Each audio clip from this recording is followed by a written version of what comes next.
Hello दोस्तों, मैं किफन यादव स्वागत करता हूं आपका। आज हम पढ़ने वाले हैं 5 जुलाई 2021 के मोस्ट इंपॉर्टेंट करंट अफेयर्स। तो लेट्स स्टार्ट। आज का जो हमारा पहला क्वेश्चन है, हाल ही में किसके द्वारा 5 जुलाई 2021 को निपुण भारत अभियान का शुभारंभ किया जाएगा। तो इसका जो राइट आंसर हो जाएगा ऑप्शन सी, रमेश पोखरियाल निशंक जी के द्वारा निपुण भारत अभियान का शुभारंभ किया जाएगा। अब यह निपुण क्या है कि जो नेशनल एजुकेशन पॉलिसी लाई गई है 2020 में, इसको पूर्णतः लागू करना और 2026-27 तक जो भी बच्चा तीसरी पास आउट करता है तो उसको पूर्णतः mathematics, writing skills, reading skills में पूर्णतः क्या होना चाहिए, निपुण होना चाहिए। ये इनका मेन लक्ष्य है इस अभियान के तहत। अब निपुण जो अभियान है किसके द्वारा लॉन्च किया जाएगा, रमेश पोखरियाल निशंक जी के द्वारा लॉन्च किया जाएगा। अगला बात करें कि निपुण का जो फुल फॉर्म होता है नेशनल इनिशिएटिव फॉर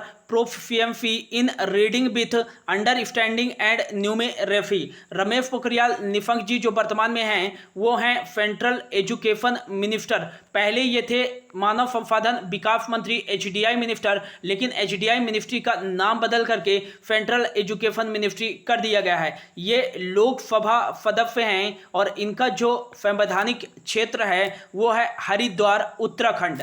नेक्स्ट बात करें कि रमेश पोखरियाल निशंक जी को हाल ही में शहीद गौरव सम्मान से भी सम्मानित किया जा चुका है और इनको महर्षि संगठन द्वारा इनविंसिबल गोल्ड मेडल 2021 से भी सम्मानित किया जा चुका है। अब इसमें नेशनल एजुकेशन पॉलिसी को भी इंक्लूड किया गया है। तो देख लेते हैं राष्ट्रीय शिक्षा नीति के बारे में। तो जो नेशनल एजुकेशन पॉलिसी है वो पहली बार जो लाई गई थी 1968 में लाई गई थी। तब उस समय के पीएम कौन थे, तो इंदिरा गांधी उस समय की पीएम थी। और ये किस समिति की सिफारिश पर लाई गई थी, तो कोठारी आयोग की समिति की सिफारिश पर लाई गई थी। क्वेश्चन में पूछा जा सकता है कि पहली बार राष्ट्रीय शिक्षा नीति कब लाई गई थी, 1968 में। किसके कार्यकाल में लाई गई थी, इंदिरा गांधी में। किस समिति की सिफारिश पर लाई गई थी, कोठारी आयोग की समिति पर सिफारिश पर लाई गई थी। दूसरी जो राष्ट्रीय शिक्षा नीति लाई गई थी, नेशनल एजुकेशन पॉलिसी, वो लाई गई थी दोस्तों 1986 में। और उस समय के पीएम कौन थे, तो राजीव गांधी, जो कि सबसे युवा प्राइम मिनिस्टर भी माने जाते हैं, इनकी कार्यकाल में ही लाई गई थी। और मोस्ट इंपॉर्टेंट याद रखिएगा कि ऑपरेशन ब्लैक बोर्ड किस शिक्षा नीति में शुरू हुआ था, तो दूसरे राष्ट्रीय शिक्षा नीति में शुरू किया गया था ऑपरेशन ब्लैक बोर्ड। और जीडीपी का 3% खर्च करने के लिए इसमें कहा गया था। और अगला जो राष्ट्रीय शिक्षा नीति लाई गई थी वो 1986 जो दूसरी वाली राष्ट्रीय शिक्षा नीति थी उसमें ही संशोधन करके लाई गई थी। कब, 1992 में। और इस समय जो पीएम थे वो कौन थे, पीवी नरसिम्हन राव। और अगला जो संशोधन वाले को इंक्लूड नहीं करते हैं तो ये तीसरी राष्ट्रीय शिक्षा नीति होगी 2020 की। और यदि इसको इंक्लूड कर लेते हैं अमेंडमेंट वाले को तो 4th नंबर की होगी। तो फाइनली 3rd नंबर की ही गिनी जाएगी। तो तीसरी जो नेशनल एजुकेशन पॉलिसी लाई गई है वो 2020 में लाई गई है। और इस समय जो पीएम है आपको पता ही है, नरेंद्र मोदी जी के कार्यकाल में। तो इससे बहुत ही इंपॉर्टेंट फैक्ट निकलते हैं दोस्तों कि जो नेशनल एजुकेशन पॉलिसी 2020 की है उसमें किस समिति की सिफारिश पर लाई गई है, तो के कस्तूरी रंगन समिति की सिफारिश पर लाई गई है। और इसमें मोस्ट इंपॉर्टेंट जीडीपी का 6% खर्च करने के लिए कहा गया है। और इसमें 10+2 की जगह 5+3+4 पाठ्यक्रम शुरू किया जाएगा। अभी यह क्या है, 5+3+3+4। तो इसको देख लेते हैं दोस्तों। तो ये 5+3+3+4, ये 5 का जो मतलब होता है दोस्तों, इंटरव्यू में पूछ लिया जा सकता है, या कि क्वेश्चन में भी पूछा जा सकता है कि जो नई शिक्षा नीति है उसमें पाठ्यक्रम जो है 5+3+3+4, तो इसमें 5 का मतलब क्या है, तो देखते हैं। तो ये 5 जो है इसका मतलब होता है फाउंडेशन स्टेज। इसको क्या बोलते हैं, फाउंडेशन स्टेज बोलते हैं। और इसमें जो एज ग्रुप शामिल होते हैं बच्चे, वो 3 से 8 साल तक के बच्चों को कवर किया जाता है। और कक्षा कौन कौन सी इंक्लूड होती हैं, तो नर्सरी से लेकर कक्षा 2 तक के बच्चे इसमें इंक्लूड किए जाएंगे। ये 5 जिसको बोलते हैं क्या, फाउंडेशन स्टेज। और नेक्स्ट वाला है जो दूसरे नंबर का 3, तो इसको बोलते हैं प्रीपरेटरी एज। इसमें बच्चे जो कवर किए जाएंगे, एज ग्रुप कौन सा होगा, 8 से 11 साल तक के बच्चे होंगे। और इसमें जो कक्षा इंक्लूड किए जाएंगे वो कक्षा 3 से 5 तक के बच्चे इंक्लूड किए जाएंगे। नेक्स्ट जो है ये 3rd नंबर का 3 है, तो इसका मतलब होता है मिडिल स्टेज। मिडिल स्टेज का मतलब क्या है, 11 से लेकर 14 साल तक के बच्चे कवर किए जाएंगे। और इसमें जो क्लास के बच्चे, किस कक्षा के बच्चे कवर किए जाएंगे, तो कक्षा 6 से लेकर कक्षा 8 तक के बच्चे कवर किए जाएंगे, जिसको वो क्या बोलते हैं, मिडिल स्टेज बोलते हैं। नेक्स्ट जो है 4th नंबर का, वो कौन सा है, 4। कौन कौन सा हमने पढ़ लिया, 5 + 3 + 3, और लास्ट वाला जो है 4, इसका मतलब होता है, इसको बोलते हैं सेकेंडरी स्टेज। Secondary stage. और इसमें कौन से एज ग्रुप के बच्चे शामिल होंगे, इसमें जो शामिल होंगे 14 to 18 एज ग्रुप के बच्चे शामिल किए जाएंगे। और इसमें क्लास कौन कौन सी शामिल होंगी, तो 9 से 12वीं तक की कक्षा शामिल होगी। नेक्स्ट एक याद रखिएगा दोस्तों कि कौशल प्रशिक्षण जो शुरू कर दिया जाएगा देना, वो कक्षा 6 से ही शुरू कर दिया जाएगा। ये नेशनल एजुकेशन पॉलिसी की 2020 में लिखा गया है। और नेक्स्ट बात करें कि कक्षा 10वीं वाले को बोर्ड परीक्षा देना अनिवार्य नहीं होगा। और इसमें जो है MPhil नाम का एक कोर्स होता था, इसको भी समाप्त कर दिया गया है। अब उसकी जगह आप क्या कर सकते हैं, MA कर सकते हैं। और यदि आप क्या कर हैं, ग्रेजुएट करते हैं, और ग्रेजुएट के साथ क्या हायर एजुकेशन करना चाहते हैं, तो पहले हमको क्या लगता था, जैसे BA करते थे तो 3 साल हमको BA करना पड़ता था, और MA क्या 2 साल का MA, तो ये टोटल मिला के क्या कितना साल हो जाता था, 5 साल। लेकिन अब सीधा आप 4 साल में ही MA, BA और MA दोनों कर सकेंगे। ये नेशनल एजुकेशन पॉलिसी 2020 में कहा गया है। तो ये था मोस्ट इंपॉर्टेंट फैक्ट, याद रखिएगा। बढ़ते हैं अगले क्वेश्चन पे। अगला जो क्वेश्चन है, हाल ही में पुष्कर सिंह धामी किस राज्य के सबसे युवा मुख्यमंत्री बन गए हैं, तो इसका जो राइट आंसर हो जाएगा वो हो जाएगा उत्तराखंड के सबसे युवा PM जो बन गए हैं वो बने हैं पुष्कर सिंह धामी। इनका जो वैधानिक जो विधानसभा क्षेत्र है वो कौन सा है, खाटिमा, उत्तराखंड से ये विधायक हैं। और इनकी जो एज है मात्र 45 साल के CM बने हैं, और जो कि उत्तराखंड के सबसे युवा CM माने जाते हैं। नेक्स्ट बात करें, इससे पहले कौन थे, तो तीरथ सिंह रावत थे, और जिन्होंने हाल ही में इस्तीफा दे दिया है। अगला बात करें मुख्यमंत्री से संबंधित कुछ आर्टिकल होते हैं, उनको देख लेते हैं। तो पहला जो आर्टिकल होता है वो होता है अनुच्छेद 164 के तहत मंत्रियों, मुख्यमंत्रियों एवं अन्य मंत्रियों की नियुक्ति से संबंधित है।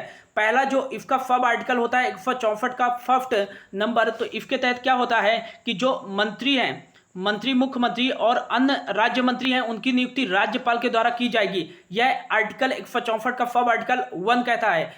आर्टिकल 164 का सब आर्टिकल जो 2 कहता है वो कहता है कि जो मंत्री परिषद होगा राज्य का, वो विधानसभा के प्रति उत्तरदायित्व होगा।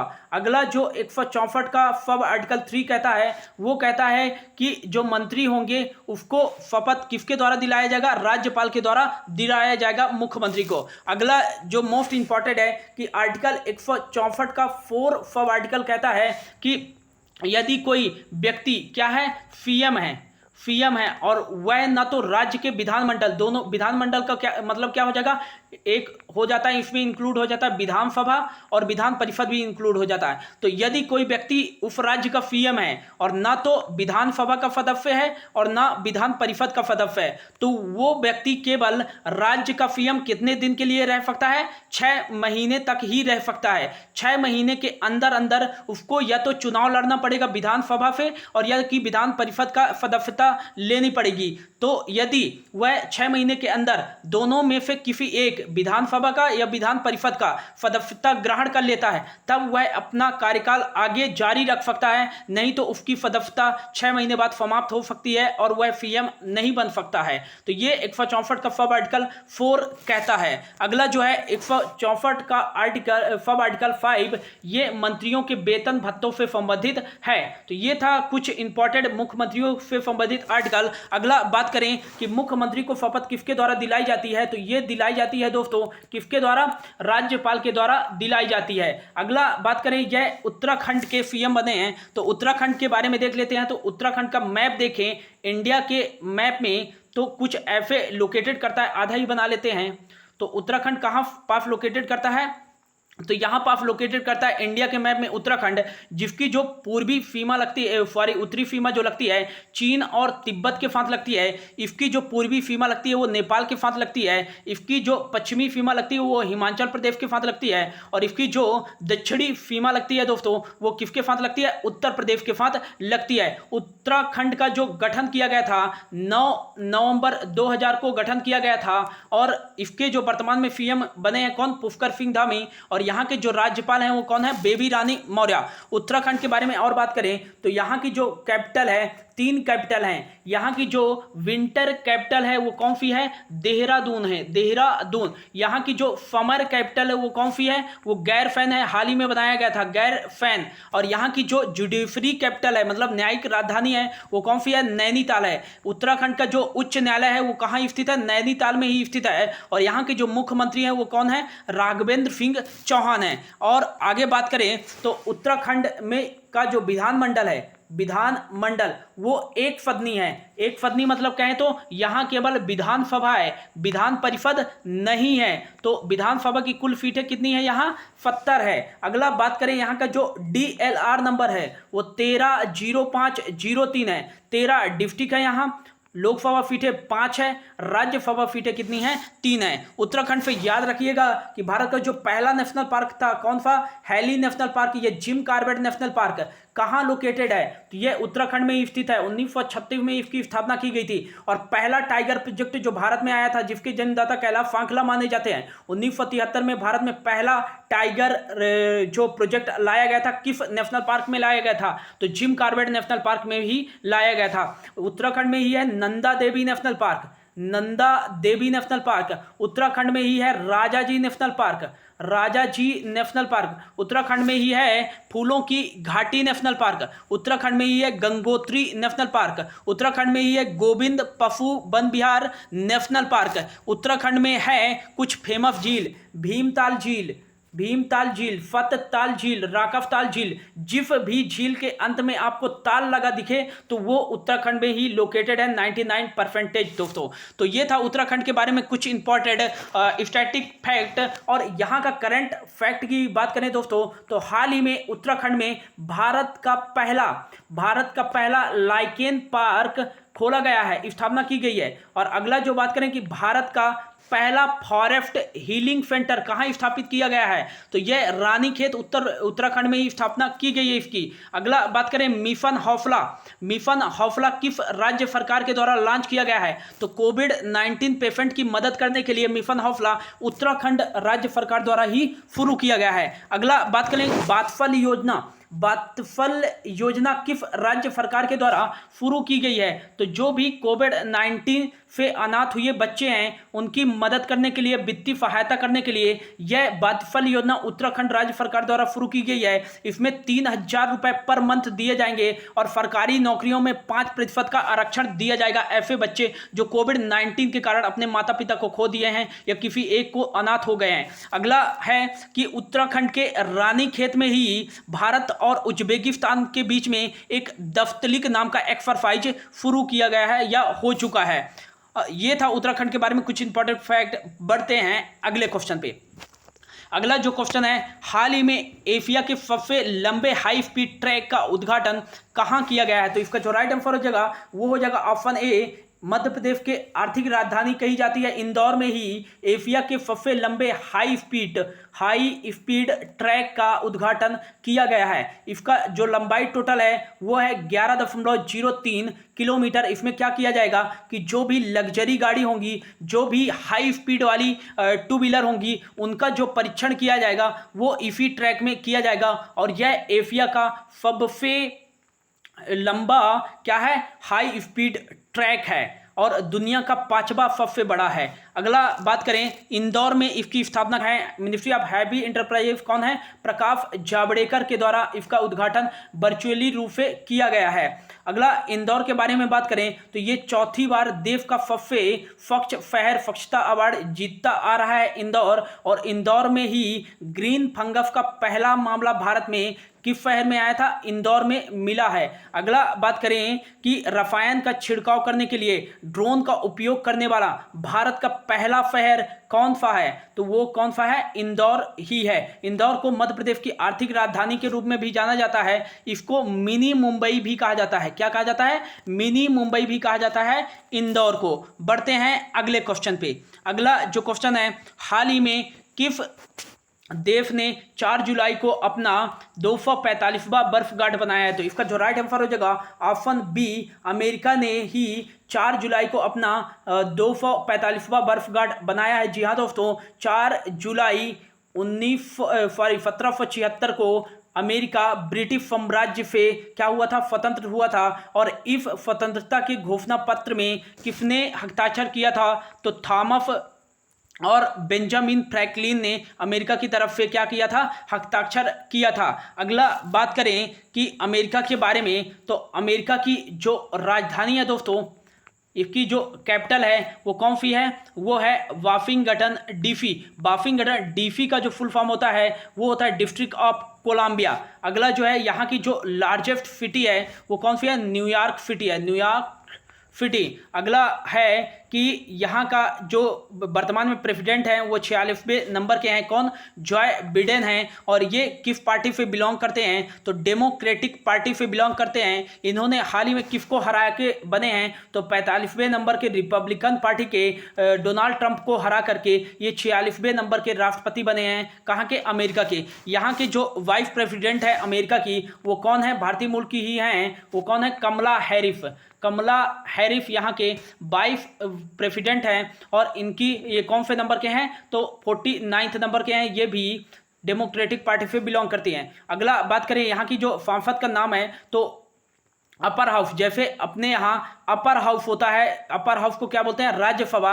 और लोअर हाउस को लोकसभा बोलते हैं। वैसे ही अमेरिका में अपर हाउस को क्या कहा जाता है? सीनेट कहा जाता है, सीनेट। और लोअर हाउस को क्या कहा जाता है? हाउस ऑफ रिप्रेजेंटेटिव कहा जाता है। सीनेट में कितने सीटें होती हैं? 100 सीटें होती हैं। मेजोरिटी के लिए 51 चाहिए होती है। हाउस ऑफ रिप्रेजेंटेटिव में 435 सीटें होते हैं, 6 नॉमिनेशन के लिए होती हैं और 218 मेजोरिटी के लिए चाहिए होती है। भारत और अमेरिका के बीच में कुछ एक्सरसाइज होती हैं। कौन कौन सा होता है? एक होता है कोप इंडिया एक्सरसाइज, इंडिया और यूएसए के बीच में होता है। अगला जो होता है टाइगर ट्रम्प एक्सरसाइज, इंडिया और यूएसए के बीच में आयोजित किया जाता है। अगला जो है मालाबार एक्सरसाइज इंडिया, यूएसए और जापान के बीच में आयोजित किया जाता है। एक होता है वज्र प्रहार एक्सरसाइज भी इंडिया और यूएसए के बीच में आयोजित किया जाता है। बढ़ते हैं अगले क्वेश्चन पे। अगला जो क्वेश्चन है 5th नंबर का, हाल ही में किस भारतीय अमेरिकी को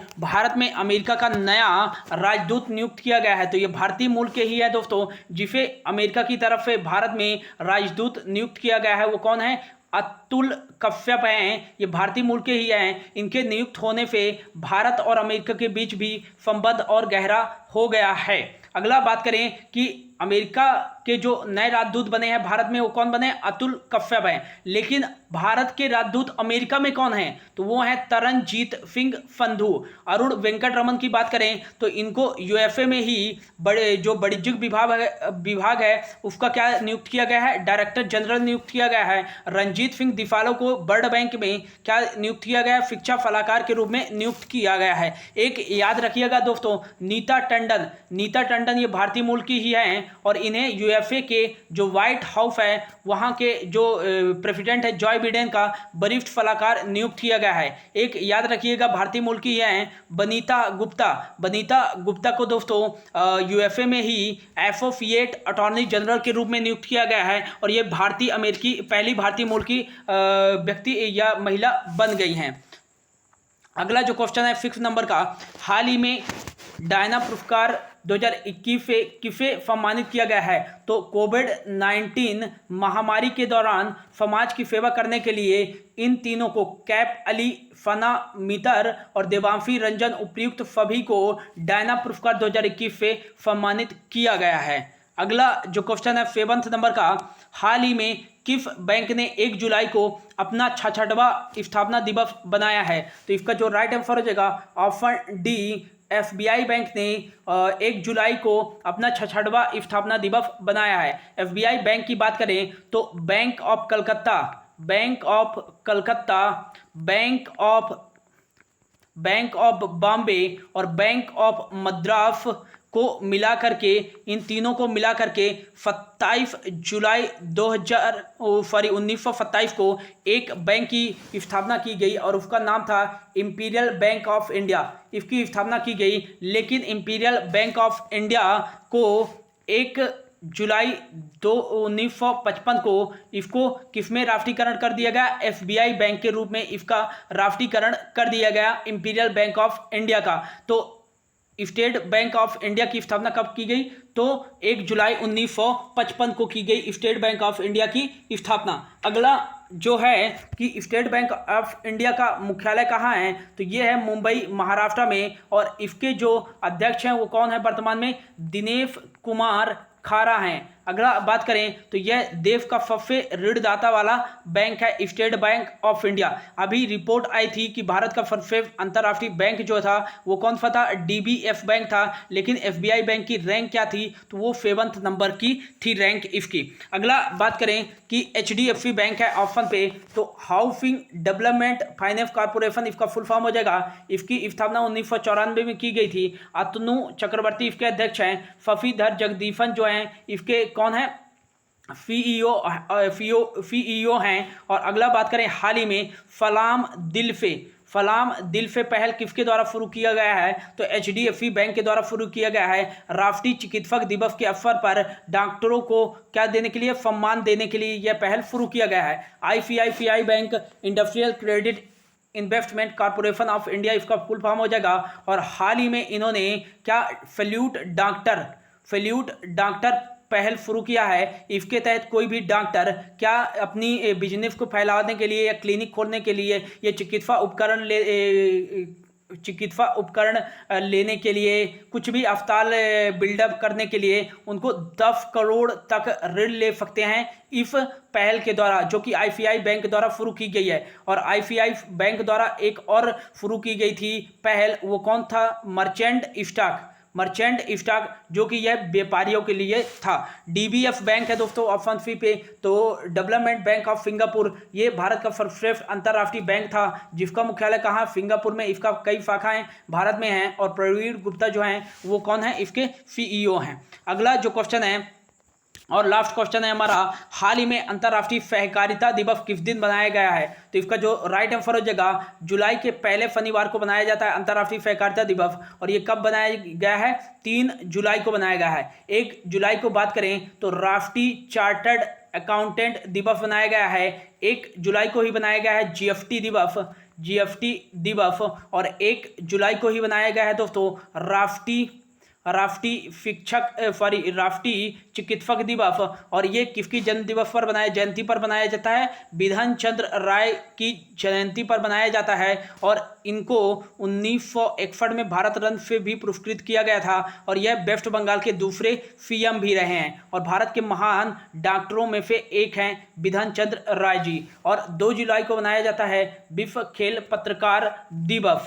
तो ये था दोस्तों आज का most important current affair. Hope आपको अच्छा लगा होगा। Thank you so much for your watching.